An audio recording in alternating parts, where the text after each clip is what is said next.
মোল্লা মুমতাজুল ইসলাম সাহেব বলেছে আল্লাহকে এক বলা যাবে না, এই নিয়ে বিস্তারিত বলুন।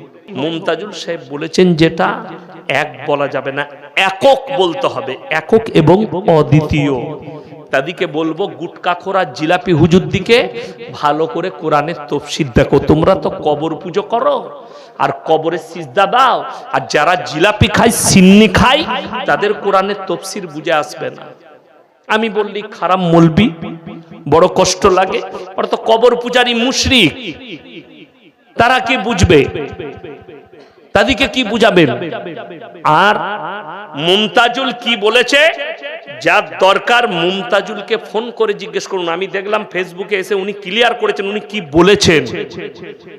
আল্লাহ একক এবং অদ্বিতীয়, আল্লাহর সমকক্ষ কেউ নাই। উনি বুঝাতে চেয়েছেন যেমন এক এক আছে না, নাই সংখ্যা, তার পাশে জিরো লাগানো যাবে না, যাবে না, তাহলে কত হলো?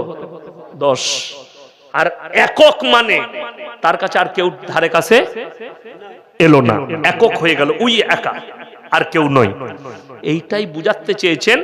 এখন ওই হারামখোর ইউটিউবার আর কিছু গুটকাখোর জিলাপি হুজুরদের চ্যানেলওয়ালা আছে, তারা খালি ওই একটাকে কেটে নিয়েছে, আল্লাহকে এক বলা যাবে না, ওইটুকু খালি ছেড়ে দিয়েছে।